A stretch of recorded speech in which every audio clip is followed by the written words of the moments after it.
Good morning, everyone. Welcome to Bridging Careers, our first step session.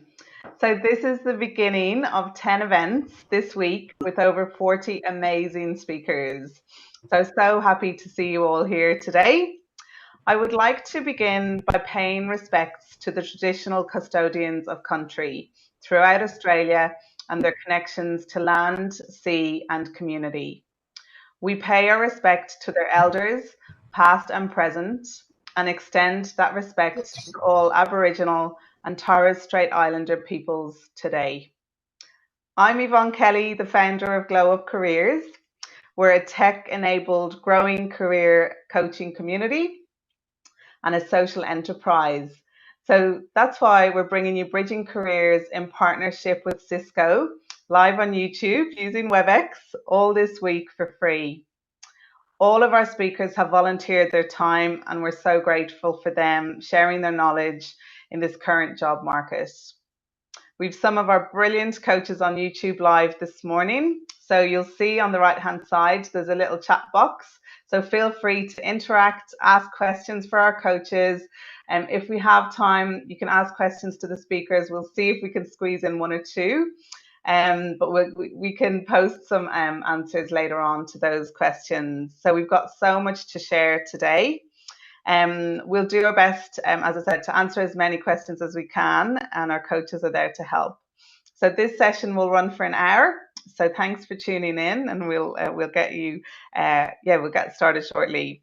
So if you'd like to share on social media, we're using the hashtag Bridging Careers. So hashtag Bridging Careers, all one word. We'll also be live tweeting the event today, and our Instagram and Twitter handle for the event is @GlowUpCareers. So please make sure to tell us what you think and give us some feedback for our amazing speakers today. So let's get straight into this session. We've got so much to talk about.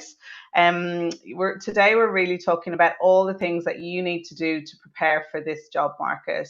We all know that the market's changed, and you need to really stand out and be seen more than ever. So today I'd like to introduce our wonderful panel. So firstly, we have Deborah Woolard. Deborah is the Vice President of People and Communities at Cisco. She's based in Singapore and is a certified executive coach and lifeline crisis counselor. She's also passionate about talent and leadership development. Welcome, Deborah. Thanks, Yvonne. So great to be here. Thanks for joining us. So next we have Jason Elias. Jason is the Managing Director of legal recruitment agency Elias Recruitment. He's also Chairman of MPA Worldwide, a global recruitment network, and RCSA Recruitment Leader of the Year. Congratulations, Jason. Thanks for joining us. Jason, I think Jason's on mute. There we go. Thanks, Yvonne. I just want to say, wonderful lineup you've got here. It's a privilege to be part of it. Thank you for organising this. Thanks, Jason. And last but not least, we've got Musa Namini, who is the COO of Career One, a leading job board. He's been integral in igniting Career One's recent transformation to create better outcomes for candidates and employers. And we love using Career One as part of our coaching, and they've got an amazing keyword algorithm and some great technology that helps candidates find roles in this job market. So we'll talk to Musa a little bit about that too. So we'll get started and get into some of these questions. So I just wanted to ask the panel, what are three, I'll just ask each of you, what are three really important things that people need to get across on their resume at the moment? So if we start off talking about resumes. So Deborah, do you want to start? Sure, absolutely. And look, I think it's great to acknowledge, everything at the moment makes finding a job, I think, quite interesting, quite challenging, because as you mentioned, I think technology is playing an increasingly large part in finding roles, and the positive about that is it's much more easier to engage. The downside is it means a lot more people can engage at the same time. So I think in some ways it feels like the competition is greater than ever, and that need to sort of really be able to stand out and bring your personality and your unique offering to the table. So I think for me, there's probably three things. And, you know, no matter how fancy we get, at the end of the day, we are looking for relevant skills and experiences. You know, if you think basically what we're trying to do here is an employer has a need, you can potentially support that need. It's a very basic supply and demand equation in some ways. So I think being able to demonstrate your skills and your experiences is absolutely critical. And of course, it doesn't mean you have to have had the exact experience that's needed for the role, but you need to be quite creative, I think, in thinking about what is the employer looking for and how can I think through all of my life experiences and how can I really bring that to the fore and demonstrate that I've got, you know, the skills or the background to really be able to deliver on that role. So I think thinking a lot about skills and experiences and being able to try to match them with what's being requested in the role is absolutely important. That's where I would say spend your time. I think the second thing is really doubling down on achievement. You know, so it's not just enough to sort of say, yes, I've worked in sales, or, you know, yes, I've done that before. I think really demonstrating what you personally have achieved. So lots of focus on examples is really important. Lots of action words, you know, using words like delivered or implemented or executed or led, you know, being really able to show and bring to life for someone. It's a little bit like a story, isn't it? You're wanting to tell your story. And I think using lots of examples of things that you've achieved is really important. And of course, then if you go to interview, you can share and tell those wonderful stories. And I think the third thing is, as I said, the market's in some ways is more competitive than ever. And so it's really important that you bring some of yourself into that resume. So I think it's really powerful when you share some of your passions, some of your hobbies, a little bit more about yourself that give the interviewer or the reader a real sense of who you are and what you're passionate about. What's important to you, and it's something in that grabs people's attention and imagination of wanting to find out more about you. I think there's one absolute caveat with that, though, is don't bring too much of yourself to the resume. You know, we've had the examples of you putting your individual, you know, email address, sexykitten@gmail.com is probably a little bit too much in the beginning. So, you know, don't overdo it. But I do think really highlighting a little bit about who you are in your resume and getting, you know, really sort of whetting someone's appetite to get to know you is really important as well. So I think they're three things for me, Yvonne, that I'd really focus on. Yeah, amazing. And we've actually got our storytelling session tomorrow morning. So we think that's super important as well, to tell your story. And in the coaching that we do, we help, so that obviously on your resume, you have your contact details first. And I think that's a very good tip to make sure that it's relevant and kind of professional email address. Because as recruiters, I'm sure Jason will attend to that too. Yes. Funny ones over the years. Absolutely. So the professional overview should come next, and we have a really kind of easy way to get people to talk about in the first paragraph. So just do it as two really short paragraphs. The first paragraph talk about what they've done in their career to date that's relevant, but the second paragraph is all about that passion and that enthusiasm and those personal skills, and they can weave in some of their hobbies and interests into that again, you know, we had one guy who's a marathon runner, and obviously that showed that he ran 12 marathons in 6 months. So that diligence and preparation, so you can get that story into that professional overview really well. So totally agree with you, Deborah. Yeah, excellent. Fabulous. Great. So Musa, obviously on posting your resume onto the job boards, you know more than anyone what needs to really stand out on a resume. So what do you think are the important things? Yeah, look, I think obviously Deborah laid it out very well, but let me first of all say a massive thank you to you, Yvonne, and to Glow Up Careers, and also Cisco for putting this event together. I know it's such a critical time at the moment in the market. You know, people can get all the help they can get, particularly those who, you know, may be a little bit foreign to job hunting and putting together a resume, you know, have had, you know, some tough times through COVID and 2020, which hasn't been kind on many. So absolutely, this advice is critical, and people are piecing together their resume, and I think it's important to remember that a resume is a tool, and like with any tool in the shed or around the home, there's a right way to use it, and there's a way to get more out of it. And what really resonated actually with what Deborah said is that you do want to put your personality into your resume, but just be mindful that there is a limit to how much personality you want to get in there.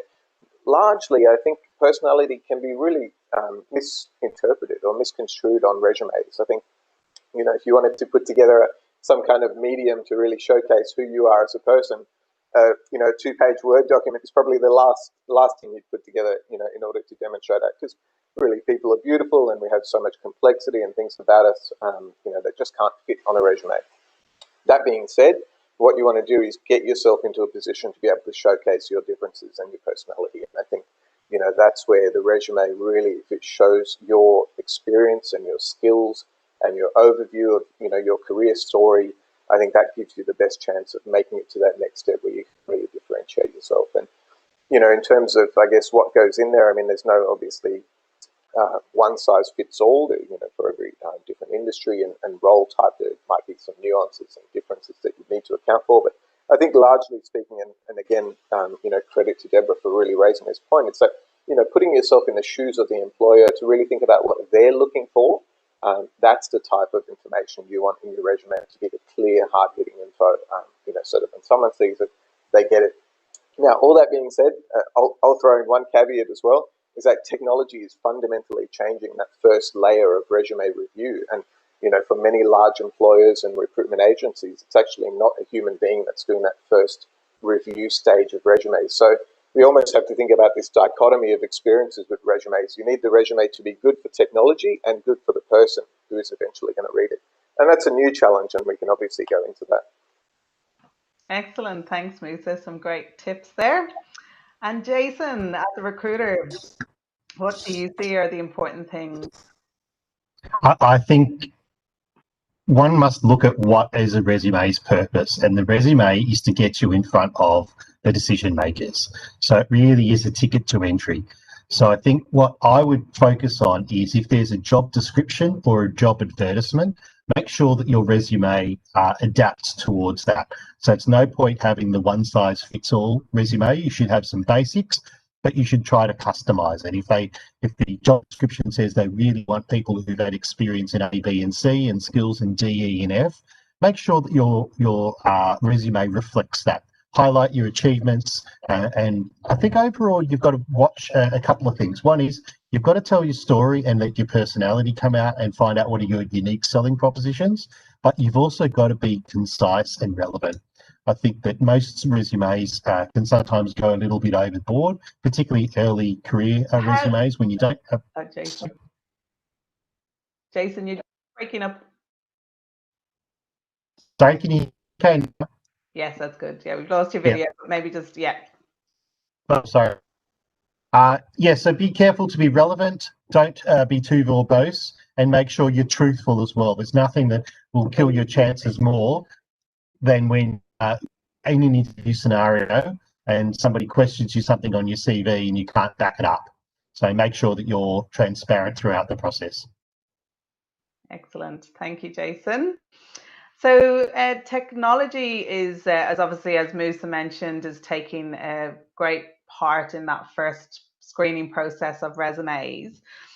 So I know in the work that we do in our coaching that keywords are really, really critical. So Deborah, I'd love to get your insight into Cisco's hiring process, and I suppose how important those keywords are in actually coming up in that search. Yeah, look, it's a great question. I think Musa described it beautifully, in the sense of, we're trying to balance both nowadays. So we absolutely utilize technology enormously, particularly in initial screenings. And in that instance, I think keywords can be absolutely critical. But the other way we use technology now is often in a skill-based assessment.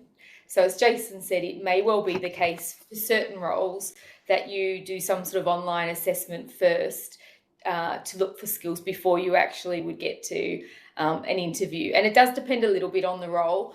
In some cases, in Cisco, for example, if it's a very clear skill need, if we're looking for someone who can program Java, for example, or coding, you can do it or you can't. We would absolutely utilize technology to help us establish that. And for roles, though, where it's a little bit more broad, I think we're looking sales, for example, and you can have broad sales experience. We might use some sort of online assessment to establish your general sales skill, but then we'd be looking very much to interview, to double down and understand more around specifics of, can you sell? And that's where the human piece would come in, and we would for example, do a role play or, in the moment ask an individual to demonstrate their skills and experience. So it does depend a little bit on the role, but I think to Musa's point, I think these days you need to probably assume there's going to be some sort of technical element where keyword matching is going to be involved. You should also probably assume there may be some sort of online assessment or tool or other way that you might be screened. And then hopefully, I'd hate to think that the world has gone so mad that there's no personal interaction. Ideally, then you would expect to have that connection. And of course, for a lot of companies, you'll hear about, again, I sort of think about this is in some ways a marriage. If this is somewhere you're going to spend an enormous amount of time, it's got to be the right place for you as much as it does for the employer. So those human interactions, those interviews, it's about establishing that you've got the right capabilities, but it's also about, is this a sort of place that you're going to fit in, and is it a sort of place where you're going to be happy and engaged? So I think the human part of the process is very much around, our culture here, our values. Is this somewhere that you would like to work? Will you be happy? Will you get along with everybody? And so I think you've almost got to be prepared for all those potentially three aspects of a process, and be mindful of managing all three of them. Amazing, thank you. Totally agree. Musa, what about keywords? It's interesting. I often use the analogy that let's say I asked you to read a novel or a book, and I made a point that if you come across a certain word, let's say you come across the word communication, and that's the word you're looking for in the book. Well, what you might find is that while you're reading that novel and flicking through the pages, that you're preoccupied in actually looking for this particular word, that you might actually miss the entire story or the point of the book.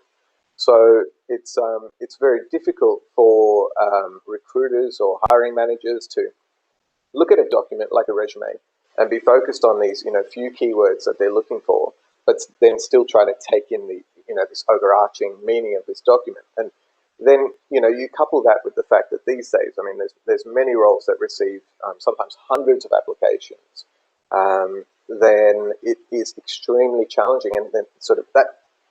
Then, of course, hence why we have this technology. It has come about because of that front-loaded challenge for recruiters to go through all of these resumes and try to pluck out the keywords that they're looking for.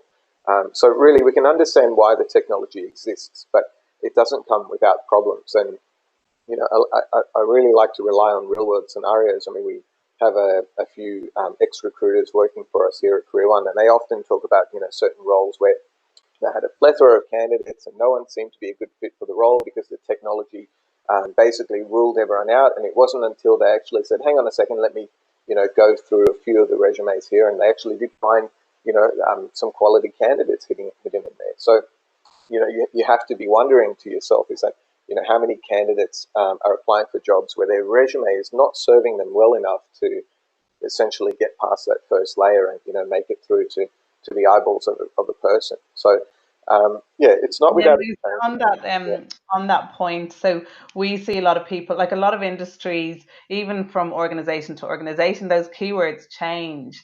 So we're always trying to educate people as to how they can do research, and that's what we love about Career One, is that you guys actually, we'll talk a bit more about this. I'll get you to talk about how you actually, each job ad comes up with the key skills, and you can add that to your profile so that you're constantly adding those keywords, and they're coming up so you know what they are. And I run a job search club weekly for refugees and new migrants in Sydney through CMRC.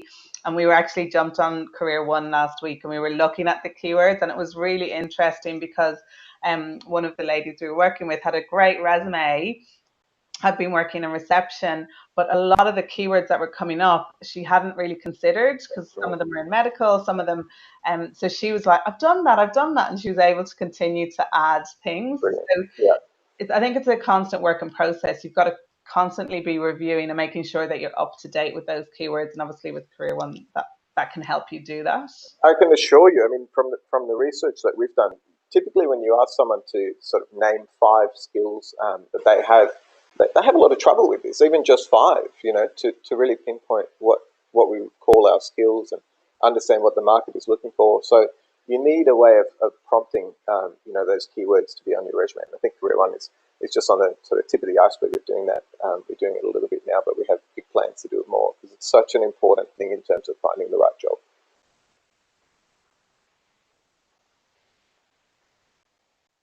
I think you're on mute, Yvonne.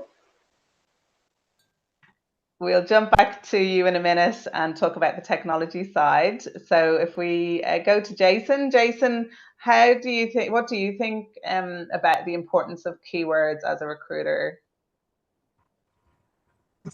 Thanks, Yvonne. Look, I think we've got to be a little bit careful, and it's probably industry by industry, but I do know Amazon spent a vast sum of money building an AI program. So they'd receive 100 CVs, and then it will basically spit out the 5 they should interview. And what they found at great expense was that was very gender bias, and it basically had formulated what makes a good candidate based on previous years' intakes, which has been heavily skewed towards male candidates, and the AI learned those biases as well. So not a great example for diversity and inclusion, and we just got to be a little bit careful that we don't pigeonhole.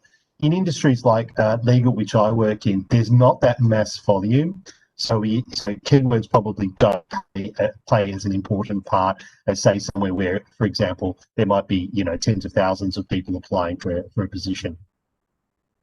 Yeah. Excellent. And Deborah, we'll cover that question off around bias in the hiring process as well. I know Cisco does that really well in overcoming those biases. And I think we've had these conversations a lot recently about when there isn't that human interaction at the first stage of the process, how do organizations overcome some of those hurdles?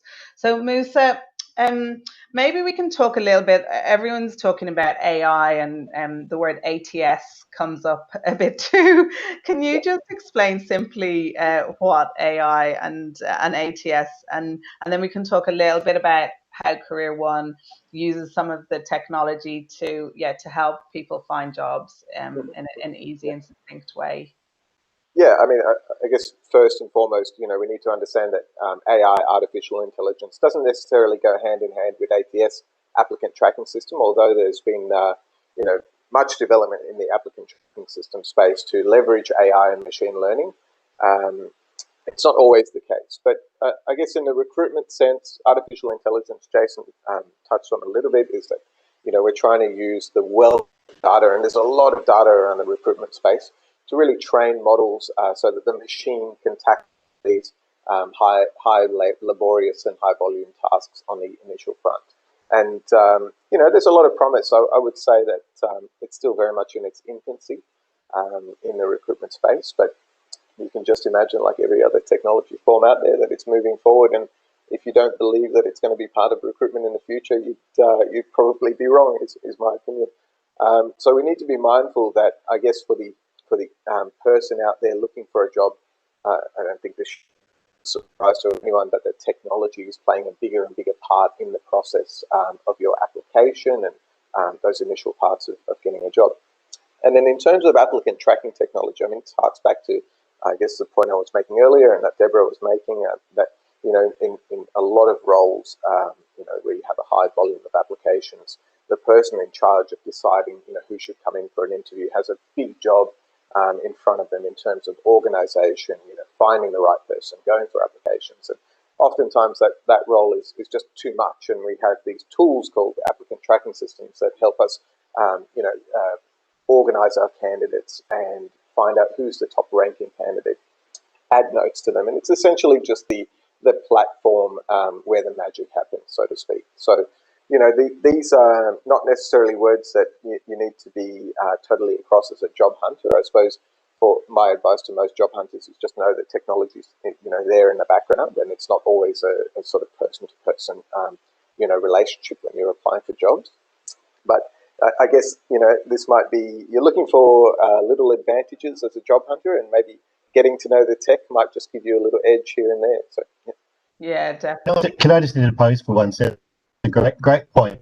One of the things that you may need to realise when you're applying is different formats give different results. So there are still some applicant tracking systems that struggle with PDFs. So you may be better off sending your CV in Word format or even with a Google Doc format, because it allows what they call parsing to occur a lot better than with a PDF. It's a wonderful point. So you need to be paying attention to the place where you're uploading the document. And I do have a wonderful story about a recent applicant at Career One who we actually ended up hiring.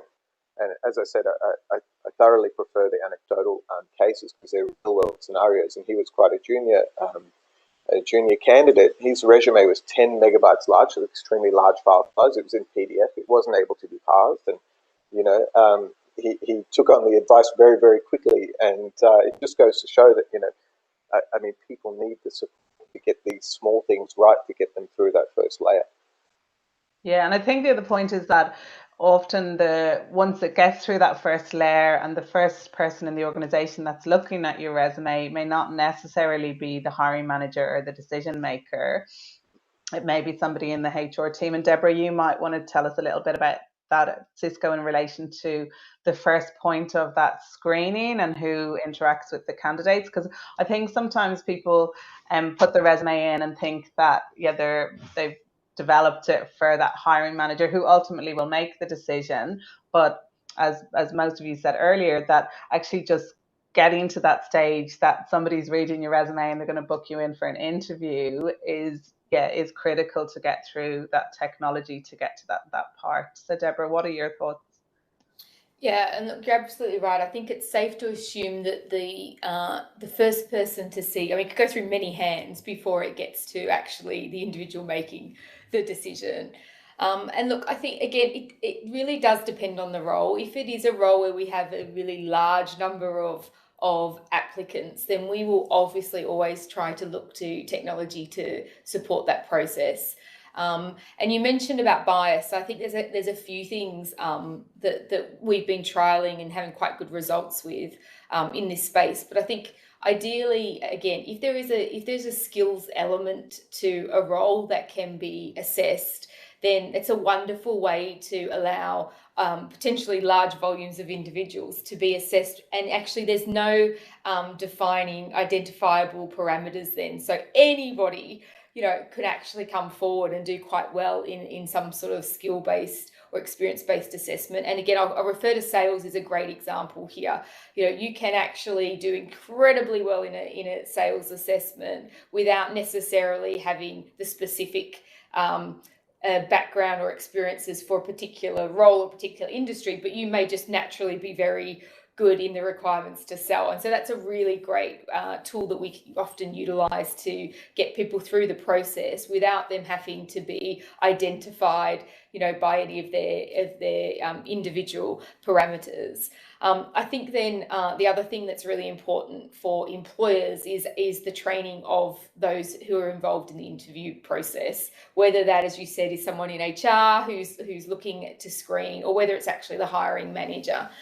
So we've done an enormous amount of work at Cisco in helping to train anybody involved in that interview process around, firstly, self-awareness of bias, and then secondly, of course, actually some of their own sort of tools and techniques for themselves, because I think we're a bit naive to believe it will ever completely go away, because we know it's human nature, and as soon as you put a human into the mix, we're going to bring a whole lot of our personal sort of worldviews in. But we have done quite a lot of work to ensure that we're very cognizant of that, and doing things like having diverse panels, having somebody interview you who is different, or maybe even from a different role, who might ask you questions and draw out great experiences from you, and not necessarily the hiring manager. I mean, that's powerful as well. And then the third thing that we've done, and I do think again, we should be encouraging all employers to do the same, is we actually now remove any the identifiable variables from a resume. So anything, whether it's education, gender, ethnicity, anything that we think might get in the way of actually having an absolutely fair run at a role, actually we try and remove from the process.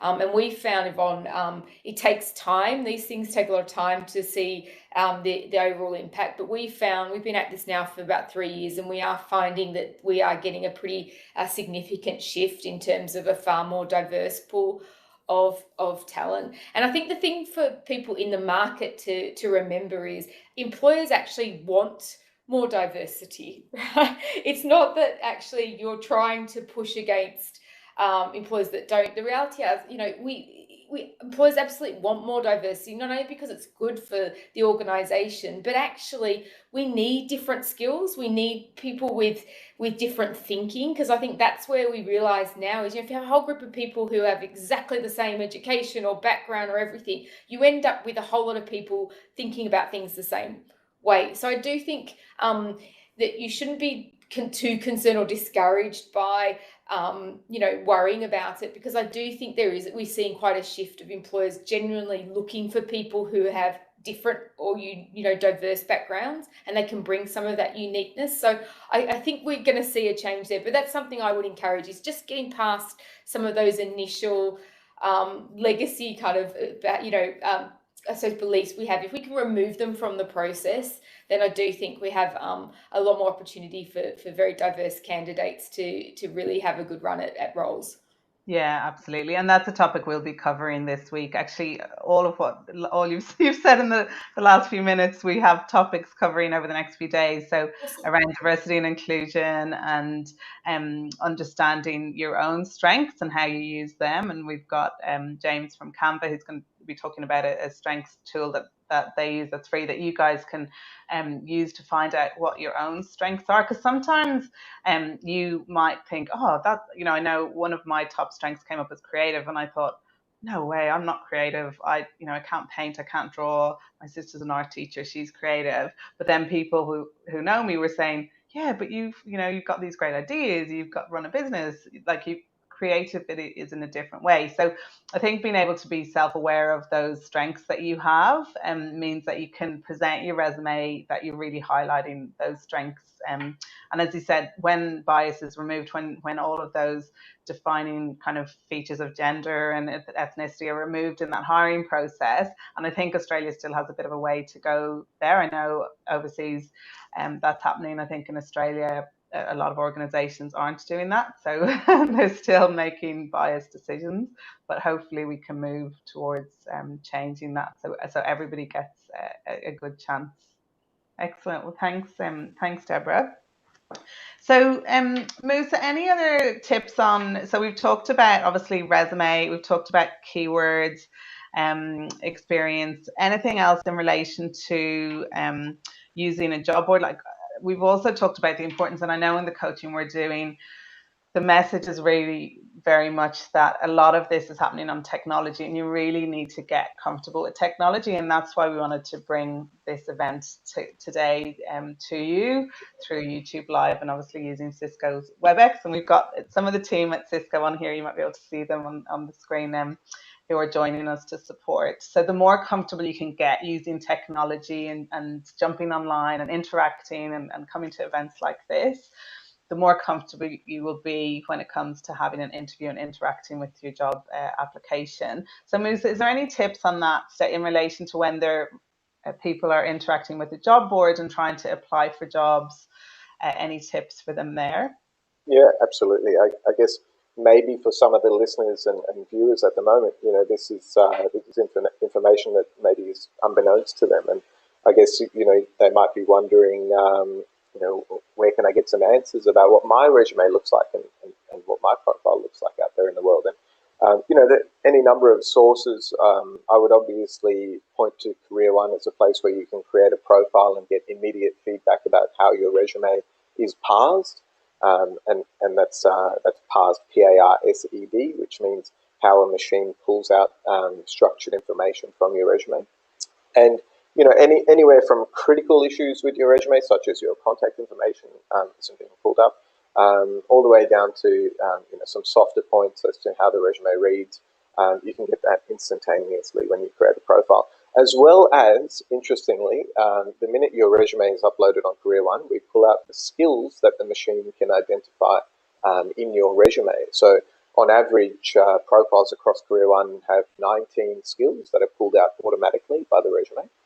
And obviously, in categories like the STEM segments where it's more skills-based, you get more skills that are pulled out of a resume, and in other areas a little bit less. But it's fascinating to see, in the 3 to 5 seconds once your resume is uploaded, how much the machine can pull out of it and understand you, and put all that information into structured areas. So you really sort of knowing how that all works and teaches you what's missing out of there, and potentially what you can add in. And then obviously, if you want to go further than that, reaching out to an expert or coach, which I know Glow Up Careers are doing such a brilliant job out there in all facets of job hunting. I mean, that would be fantastic as a next step to get that extra info. But if I can rewind back even before you're putting your resume together, or let's say you're just getting out into the world of looking for a new job, I always say positivity, vitality, keeping your spirits high, because hey man, job hunting is hard,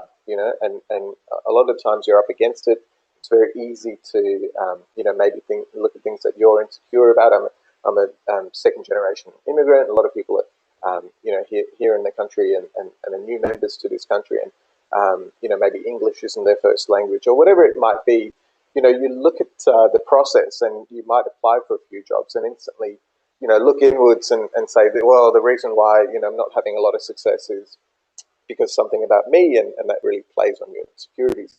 But, I don't think that's a good axiom to start from. And whatever you can do to build that adversity, strength, and vitality is key.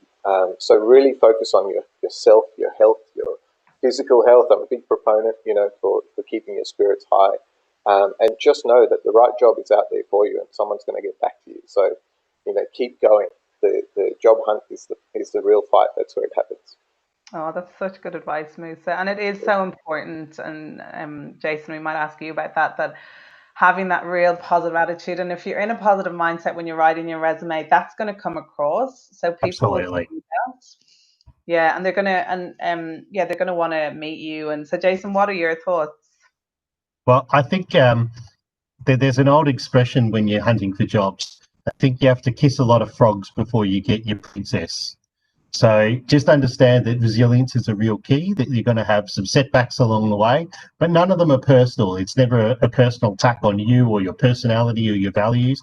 It's just in a competitive market, there are only X number of jobs going around. So mathematically, you can't get every job you applied for. So just be conscious of that, and it's not a reflection on you. It might be a reflection on the market. For me, I think the key is on understanding what a recruiter will do when they'll look at your resume. So it's a little bit like Tinder. There might be a swipe left and a swipe right immediately. So there's an initial scan. So they'll look at your CV, make an initial assessment, and then say, oh, this looks interesting, I need to probe further. And that's when they'll look at things like your work history. In my industry, where you've worked is a good indicator of where you might be able to work less. So there's definitely certain firms with particular great reputations in training or coaching or the type of work they do. And if you've worked at one of those places, it opens a lot of doors into similar type workplaces. And likewise, if you've had experience in, say, the government sector or not-for-profit, it opens a lot of doors into those sectors as well. And So I Jason, think do you it think is. that volunteering, Yep. a question that comes up often with people that we coach is, you know, volunteering at some of those organizations or trying to get an internship or getting, yeah, just getting some exposure is, and we're a real, you know, we're always saying that that's obviously, it's much better to get as much experience as you can to have on your resume rather than, you know, just sitting back and waiting and not doing anything. So what, or volunteering or getting involved with charities. What's your thoughts on that? Is that important? Absolutely. So for me, it all goes to the one word, and that's relevance. So if you can find something that's relevant to the industry you want to be in, that's better. Yeah. And relevance is quite a wide-basing thing. So I've done work with a lawyer who's been a highly successful lawyer. He had offices in Sydney, Melbourne, and Brisbane, 100 staff, and his background was McDonald's. Yeah. So he started off his career at McDonald's, and the training and the skills and the managerial experience he had at McDonald's positioned him in a completely different and presumably irrelevant career. But counterintuitively, the skills you can develop from one sector translate often to other sectors. Yeah, absolutely. And we've got a session later in the week on changing careers and using your transferable skills to move in it. And again, it comes to what Moose said about that self-reflection and really identifying what your key strengths are and what your skills are. And then, you know, really thinking about your passions, like Deborah said, what are your passions? Like, what is it that you really like doing and what do you like to do on the weekend? And then have, you know, short term, it might be that you're working in McDonald's, but then you have a medium and then your long term dream goal might take a number of years to get there. So making sure that that's always in focus and that you're getting the relevant experience, as you said, Jason, to work through to reach that goal and achieve. Yeah, that's great. Although I think my aim of being a male model, my time may have passed for that. Deborah, did you want to add to that? Actually, I was just going to pick up on your comment around, you know, getting comfortable with technology.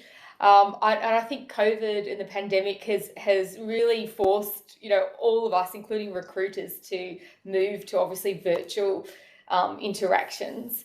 And I know, Yvonne, I did share this story with you when we first met. So obviously, I work for Cisco. Cisco is the provider of WebEx.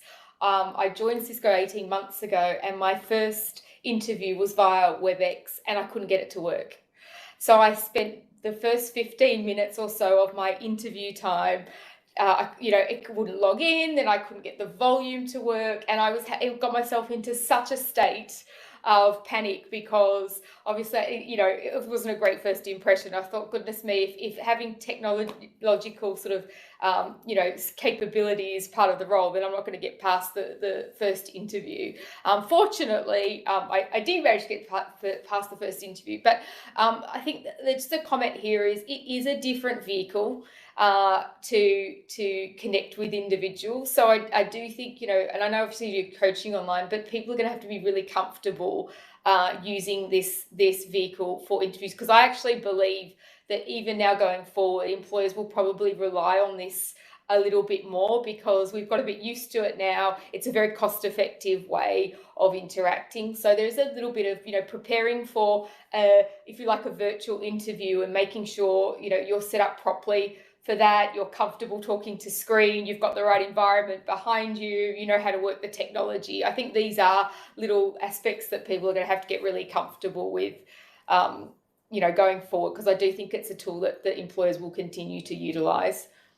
Yeah, absolutely. I totally agree. And I think in the recruitment and the way that it's moving, that it's not, I don't think we're going to revert back to that go-to of face-to-face, and also that global reach. And obviously, Deborah, you're in Singapore today and you're able to join us, and it's also that inclusivity that people can be more engaged no matter where they are. And I think hopefully roles will start to open up more broadly across countries as well, so that people can work in different regions. And it'll be a bit more flexible. So I know Cisco's leading the way, and obviously winning best place to work in Australia recently. Wow. Yeah, And actually globally last week, just to give us a plug, best workplace in the world for the second year in a row. So wow. Sorry, get my plug in there. That's brilliant. Yeah, That's great. very proud. Yeah, and it's just so lovely to be able to. I was presenting to a whole lot of HR people in South America and Buenos Aires last week, and we had people all over the world join. And yeah, it's just a great medium. And I know we've on these sessions we've got international people joining too. So I think that the message there is just get really comfortable with it and test your background. And we'll cover this off in our interview session again later in the week. So all of these topics that have come up today, we've got a session on resilience. So I loved what Jason said about, really just if you get a knockback. Sebastian Terry is speaking on Friday in our inspiration session, and he's got a great podcast called 100 Things. And he had an actor on recently talking about what she had to do in Hollywood to get into a movie. And she slept on floors. She got knockback after knockback after knockback. And the big thing that she said was that you just, if you want to achieve and you want to follow your passions, you just have to keep positive and keep going. And I think interviewing and finding a job is the same. You just can't take it personally. It's not personal. So often hiring managers have very set criteria as to what they want for a role. No matter what you do, you're not going to get that job. So something else that we help individuals with is really reading those job ads and ensuring that they understand what the company or what the hiring manager is looking for, and making sure that they tick kind of 3 to 5 of those top criteria to make sure that they've got a really good chance of getting a job. So Yvonne, I also think you need to analogize. So if somebody says, look, I notice you don't have skill in this area, you said, well, quite frankly, I didn't have skills in a lot of these areas. I had to start from somewhere. And, this last one is quite similar to that. And I picked it up over a weekend. I grabbed the book, I watched some YouTubes. I didn't know anything about it on Friday night. By the time I rocked up to work on Monday morning, I was able to catch up. It's really that you so to show that you've been able to pick things up and go forward previously. It's fascinating. The other thing I wanted to mention, sorry, Mister, you mentioned about the online interviewing. I'm noticing in the industries I work in, professional services, that people are very happy to move to online, but they're still reluctant to make a decision without pressing the flesh. So they still, at the end of the process, want to meet somebody face-to-face before they do the final sign-off. I don't know if people are finding that in other industries, but that's just our experience here. Yeah, excellent. Musa, did you want to? Yeah, look, I just wanted to say that I'm fascinated with what Jason is saying around volunteering and picking up skills. Obviously, Jason is very much in the depth of white collar and professional services, and that's fascinating for me to hear. My understanding, obviously, I wanted to impart this to any viewers out there who are maybe entering the workforce or maybe just graduated uni, and it's that age-old paradox. It's like, how do I get experience if I don't have experience? And they might be wondering, what do I put on my resume? And volunteering is fantastic. Obviously, if you're doing any volunteering in an official capacity, definitely include that on your resume. But even if you're not, my advice is often, if you're passionate about something, you're probably doing it somewhere in your life. And whether that be, running a website on the side or selling at the markets or whatever it might be, you'd be surprised as to how often you're utilizing skills out there, and get them on your resume and explain that this is part of your passion and this is what you do in your spare time. Let alone if someone paid you for it, you'd be exceptional at it. And I will make Sorry. Go for it, Jason. Yeah. You go first. Yeah, I just wanted to point out one thing that I find very cute is, in the animal world, I find that animals are often great analogues for us humans, and we can find out a little bit about ourselves watching them. There's a little bird called a bowerbird, and they're wonderful, curious little things. And the male bird, what he does when he's looking for a mate is that he goes and looks for pretty things, different colours, and he essentially builds a little piece of art in front of his nest, and he tries to put something quite nice together so that when the female bird comes along, she has a look, and if she's interested, she'll come into the nest, and if she's not, she'll fly away. And what happens, it's quite fascinating, when the Bowerbird, the male one, has this beautiful artwork out there. If more than 3 female birds come along and don't like what they see, he'll pop out there and he'll scrub it all away and go start again. And I think there's an important lesson to be learned. I love that, Lisa.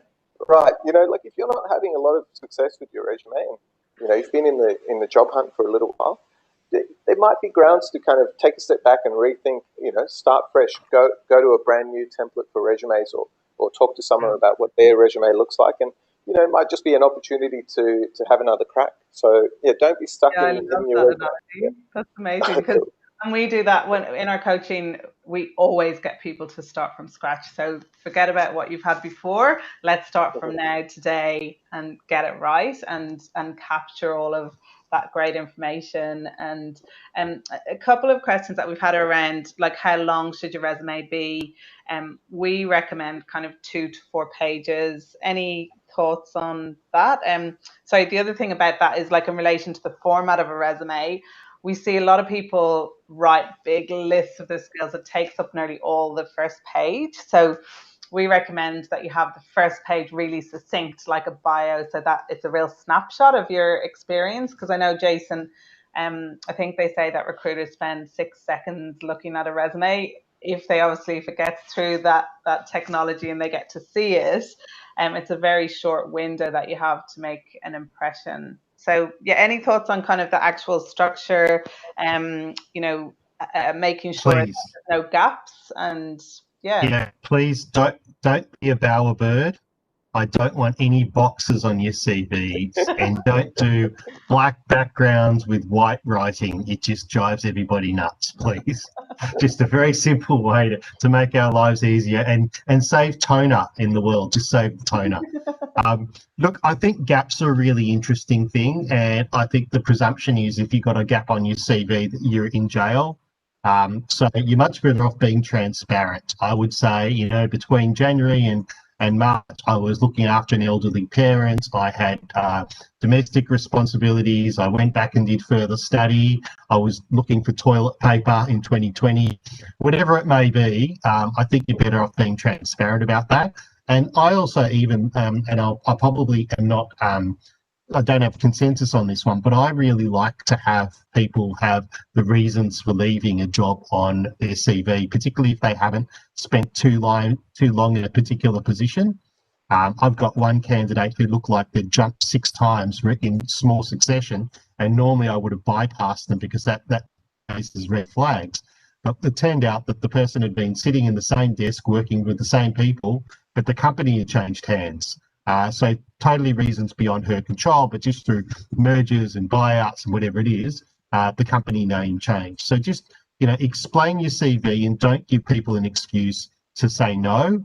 and I think that's part of the interview. story, isn't it? Like, that's part of telling your story. So your resume should follow that, kind of storytelling. Deborah, do you have any thoughts?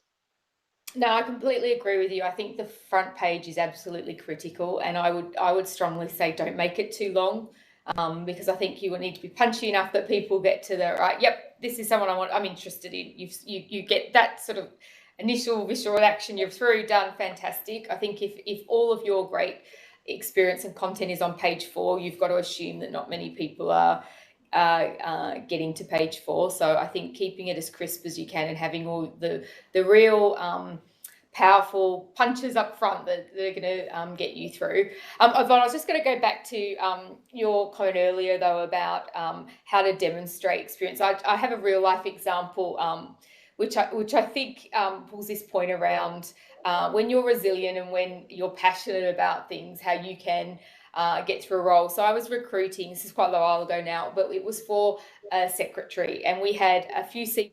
Many of them were experienced secretaries, and there was one who was a young woman who actually hadn't done the role before, and she ended up getting the role. And it was because of a story she told myself and the hiring manager about. The question was, what's something you're very proud of?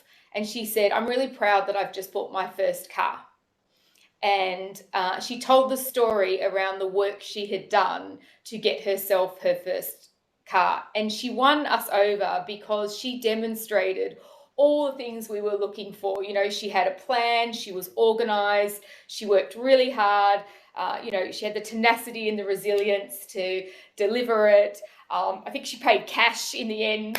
And the hiring manager was like, I love it, you know, because she's entrepreneurial. She didn't take out a loan. But she actually beat every other candidate. And it was because she could take a life experience and demonstrate all of those, you know, raw capabilities and behavior that we're looking for. So again, I know you'll do storytelling, but I do encourage people, there are so many ways you can demonstrate that, you know, just be really genuine as well. Be genuine, and actually it doesn't have to be, you know, you don't have to have solved world peace. I think that, you know, when you're going, you know, we're all human, we have normal human lives. I think you can tell some of the stories of great things that you have done, and you can demonstrate through those stories without having to have, you know, and as you said, all the skills come through as well, because you can identify those skills that are transferable into the workplace. And an example that we had, so my husband Alex and I worked together, and last year we interviewed this beautiful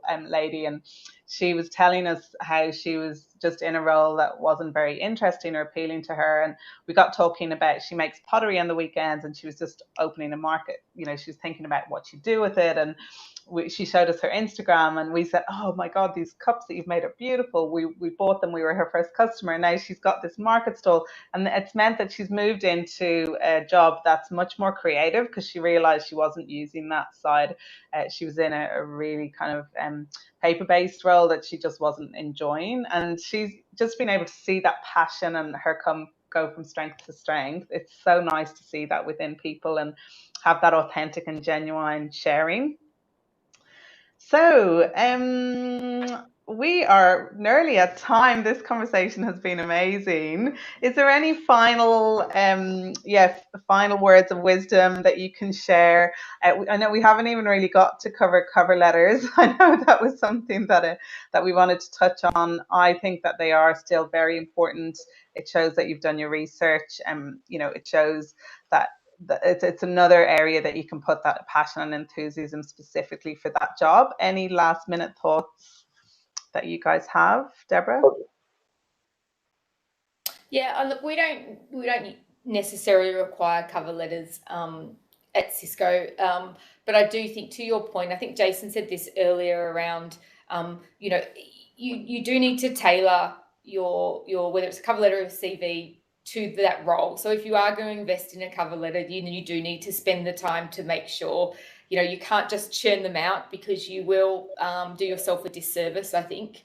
So if you are doing a cover letter, then you do need to customize it. I can tell you horror stories of cover letters. You know, I can't wait to come and work at Apple. Yes, but with Cisco, you know. So if you don't have the time to do it well and customize it, my recommendation would be don't, because you will do yourself a disservice in the sense of you probably generalize yourself more than you want to. That would be my advice. I'll jump in there. Okay. Musa? Yeah, look, you know, obviously this was fantastic, and my last thought here is obviously, you know, that job hunting even today still kind of lives in the ether. We do it as a quite a private thing. You know, we often don't talk to enough people about it and get the constructive feedback that we need about it. And these conversations and these questions that we're asking, I mean, the more that this can go on, and the more we can rely on great information out there, and you know, people's stories and opinions and understanding the technology is just fantastic. So thank you again, Yvonne, and you know, to the rest of the panel, you guys have been fantastic. I've actually learned a lot today as well, so really appreciate it. Excellent. Jason? So I think the most important thing to do is to get a second set of eyes, look over your CV before you send it. So I've got to tell you, I am absolutely amazing at spotting typos, except on my own work. So if you have somebody else with a fresh set of eyes, they can spot those typos and they can be a killer for you, particularly if the job requires attention to detail.